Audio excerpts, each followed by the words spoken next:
Welcome to Growing Your Firm, brought to you by Jetpack Workflow.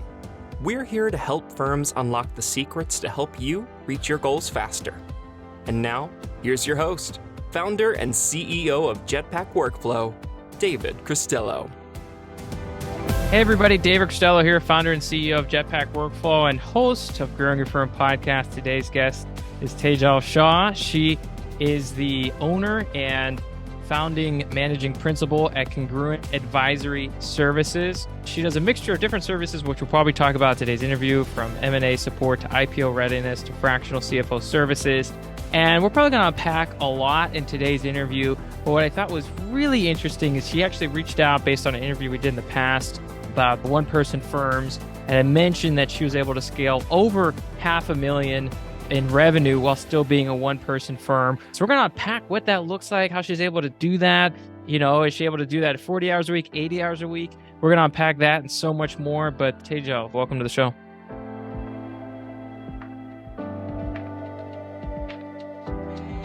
Thank you, David. I appreciate you inviting me. Thanks a lot.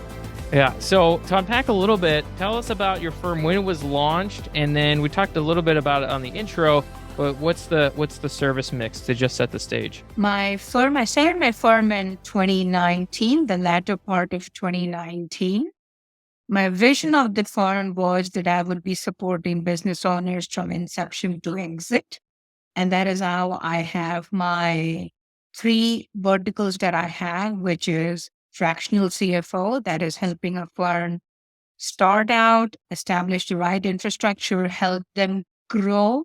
And then the other two verticals support their growth as well as their exit. That is the IPO readiness and M&A support in case they're looking for an exit or they're looking to grow by buying another firm. So that's the basis as to how I went about envisioning how Congruent could serve the business owners. Okay, fantastic. And, you know, I mentioned in the intro, you've reached this really impressive level of scale by maintaining yourself as the only kind of full-time employee. Was that the vision from day one, or did you evolve into that? I started out by myself. Remember 2019, so we were kind of getting started into COVID too. What a time. What a time to, yeah. So the best of times, the worst of times, right? It kind of lends itself to creativity as we're trying to establish ourselves. I knew the paths that I wanted to take with my firm. And I knew that there was a level of uncertainty that was there as far as the upcoming years were concerned. And so I looked into this model of establishing collaboration with another firm. I initially started out looking at collaborating with another person, but through just my professional network, I found this fantastic firm, I'd say, who was open to kind of the idea that I had. So we, right from the get-go, the two of us, we hit it off well. We were quite aligned in our quality of service approach, how we wanted to service our customers. The lady who I was talking to, she was also experiencing growth and she also wanted to grow. One of my tenets, I would say, on my website is that provide value and see to it that as clients or any of the constituents who walk away from us or who walk with us have a positive NPV. And that resonated very much with her. So she said, hey, it'd be great to work together. Let me know if there are any opportunities. Mm-hmm. And as I started my firm, I said, you know what? Hey, are you interested? I'm thinking of something like this. And that's how we started this model of collaboration. I would say that I started it approximately a year and a half into 2019. So I would say by end of 2020, very early 2021, I'd say that's where I had this model where we were integrally then working with each other on a day in and day out basis. Okay, fantastic. So first year, really get your footing together, build that revenue base. At some point, work expanded where you needed to have these great, set of collaborators. Help me understand how that relationship works. Do you because I'm thinking, do you have them on retainer? Is there an agreement? Like, how do you know? I think one of the biggest fears about maybe not having employees or, is once work comes in, how do I make sure it gets fulfilled? And so how do you manage that relationship so as new clients come in, you make sure that your collaborators or your partners have the ability to complete the work with you? So, as I said about establishing this relationship and the parameters for this relationship, I went ahead and talked to my collaborator and I said, here is the path that I'm envisioning. Number one, this model is not going to be wherein I interface with my clients and then I delegate the work to you. No, you are going to be client facing with me. Number one. Interesting. Yeah. Okay. So she's client facing with me. People in her firm are client facing. They are on emails. They are on, they can directly ask questions. So it's a pretty cohesive and a collaborative approach. My intent in doing this was it was important for me that the collaborator also have the exposure. We both were in it to get something. And it was just not the fees and the money. It was not just the work. It was also the learning and it was also the experience. My intent was to build a collaborative and a cohesive firm, number one, and also to give a very collaborative and a cohesive experience to my clients. And so from the very get-go, I had set up expectation that I would require consistency. I would need to have similar people. I would say, or the same people. I would not like a change in engagement. I think we were able to work out all of those tenets. And that is how we went about saying, all right. And then I introduced her to my clients and it's worked very well. Yeah. So it sounds like you two are deeply embedded and integrated into each other's firms. So it's not so much a referral partnership, like you see in other instances, other podcasts we've even done. You really are kind of part of one team, even if you're under two different entities owned by two different people. How did you build that level of trust? It sounds like the work quality and the execution of client services is hyper aligned. And the big word I wrote down is like trust. I mean, it's so much trust to then work. You have a client you're working with, you pull in this person, that person's then pulling in his or her team, and you have to trust them all the way down. And so, how did you think about assessing this level of partnership from a trust factor? And what did you want to see, or what gave you that confidence to kind of greenlight this structure? So I looked for two things when I was assessing collaborators. I looked for potential.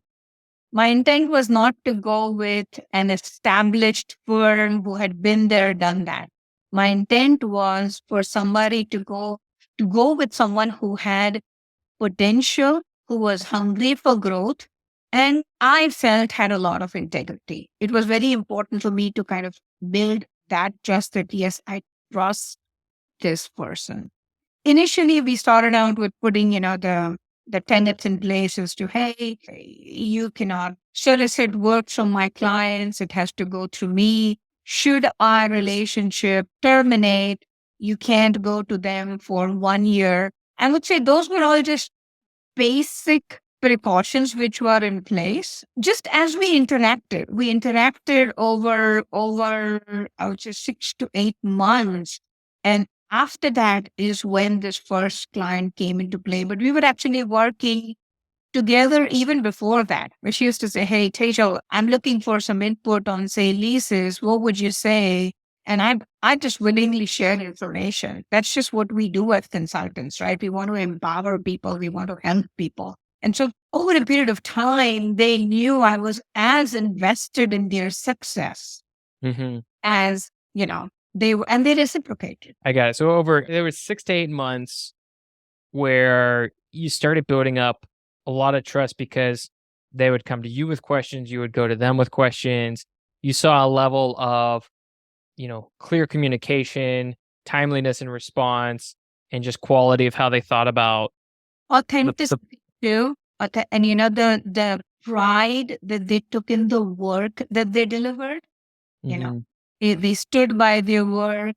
They were always very vigilant as to what can I do to help you. When they came to me with questions, it was like, well, let me know what I can do to help you. So the investment, their self-investment was obvious. And remind us, how did you meet this firm in the first place? Professional networking group.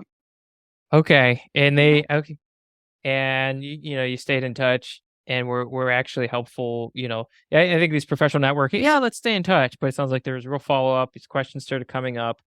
So she reached out. So she'd put a question in the professional networking group. She'd put a question in there. Hey, I'm looking for some input on this. I knew the answer. I was working with one of my clients in it. So I just kind of said, hey, you could look at areas of A, B, and C. And they said, oh, and then she had a follow-up question. How do I actually go about it? And I shared that with her. And so the willingness and the level of involvement to see that she was successful, it resonated. It resonated on both sides, I guess. That's what led to the start of this. Great. And is that your main collaborator or only collaborator, or is essentially this firm? So that is my main collaborator, is what I would say. Also, what I saw was that as I grew, I was able to offload quite a bit of transactionary work to her. So she helped me with a lot of the basic accounting and the processing and all of those things. And she has a firm of her own people. Mm-hmm. So she has 2 to 3 people that she works with, that she gets work done with. So for me, it was a win-win. I worked with a person that I trusted. She was able to get work done very effectively in a very efficient manner, and she was able to deliver the work to me. I didn't have to worry about personnel issues. I didn't have to worry about anything. So it just kind of resonated with both of us and just was a very symbiotic relationship, is what I'm saying. Is a symbiotic relationship. Fantastic. And so let's play through the scenario. You're working with a client, and you tell me if the scenario is accurate, or if not, we can depict a different one. You're working with a client. The client comes to you, and you realize, oh, I need to pull in my partner or my collaborator. This is like right up our alley. What's then the mechanics of how, I don't know, a proposal comes together? Are you meeting with your partner, you're drafting up a proposal, what you're going to take on, what she's going to take on? How does that, when they get looped in, how does that all work? Yeah. So I go out, I meet my clients, I get to a proposal stage with my clients. My clients know exactly what it is that I'm going to deliver to them, and at the outset, even during proposal stage, I will go ahead and let my prospective client know I have a collaborator or a team of collaborators that I work with, and they will be involved in this transaction. Number one, there'll be consistency. The same people. It's not as if there's a change on, And right, in fact, we just initiated a client, and I said, oh, I just want you to meet my teammate, and they know she's a collaborator. I want you to meet my teammate, and henceforth, as you share information with us, please see to it that both of us get the information. Yeah, I think what's just such a recurring theme with your collaborator is you take so much ownership of this partnership that, I think you've kind of seen it where, people will be like, oh, well, if you need some help, go see this person. I'm not responsible if they don't do a good job. I mean, I think the way you've positioned this to the clients is you're putting your reputation on the line by pulling, and vice versa, right? I mean, there's a lot of mutual trust here, but this is not, oh, and by the way, here's a different person. It's like they're part of my team. And I think maybe unspoken thing is if they're not living up to your expectations, you come talk to me, right? Like I want to make sure you're getting the right product. So if anything goes sideways, come to me because they're part of my team. Yeah. I would say that that's reasonable. They've helped me manage audits on behalf of the client. They've helped me with public filing support. They've helped me, on the fractional CFO side, helping take care of the transactionary work. Some of my clients want to enlist my services just as a fractional CFO, and I work with their team. While there are some who will come to me and say, Tejal, why don't you help us take care of the entire thing? Mm-hmm. When that comes into play, I'll go ahead and pull her in. and say, okay, here is my team. They will be helping me take care of. And it's a win-win. She wants that business. I know it. She does. Plus, there is also learning. There is learning. She is also continuously, that firm is learning something continuously from us, be it new accounting standards and how they are implemented, be it FP&A, and I'm learning from them as to how to efficiently and effectively do things transactionally. So it's a win-win. I love it. I love it. To switch gears a little bit, because I love how you set up the collaboration, but I was kind of off the momentum you've built in that initial revenue base. And so I'm curious how you selected the services and the industry that you're going after. What was that process like? What did you do well, or what would you do differently? From the choice of verticals, you mean? Yes. Yeah, I would say it was from the very get-go. My vision was to see to it that a business is supported from inception to exit. Mm-hmm. Yeah. Help them start out right, build the appropriate infrastructure, see to it that the amount of undos or, retracing of steps is minimal, and ensure that at any point of time, as they are working with it, they're establishing trust with their investors, be it VC, be it private equity guys, be it partners. That is one of the key drivers, is what I would say, as far as how I went ahead and set up the business. And then as trust grew, and as they were looking to do different things, they pulled me in to help them expand. And that's how my offerings expanded. I kind of tell them, here is where my depth and the capability is. I started out with them as a fractional or an interim CFO. And the interim CFO assignment is then turned into an M&A assignment where the company got acquired. Mm-hmm. Fractional CFO assignment has been translated into an IPO readiness assignment where they needed help getting prepared for an IPO. So that's how things, I would say, the verticals expanded. Got it. So just to be clear, you're not focused on maybe lifestyle, or I think as a category of that, although you could certainly bootstrap to IPO, but typically bootstrapped or lifestyle businesses are not your focus. You're looking at high growth companies that are typically taking on investment capital and trying to reach some level of liquidity, whether being acquired or IPOing in 5 to 10 years or something like that. I would say yes. Clients are funded startups and, few seed, I wouldn't say series A, B, C, but, and they go to series B or C. I'd say they're looking for a full-time CFO. That is also one of the other things that I go ahead and share. Initially, it's a little too early for the startups to go ahead and have a CFO. So technically speaking, we're serving three constituents. We're serving the business owner, we're serving the investors, and we are also serving the incoming CFO incumbent, because when they come in, they're not looking in the rearview mirror to go ahead and fix the issues that were there in the past. They are forward looking at what they're meant to be for a forward looking lens, and that serves all three constituents because the dollars are served better. And the viability of the business, the viability of the startup becomes a little bit more attractive for the incoming CFO incumbent, knowing things are in place and there's not a lot of mess that needs to be fixed.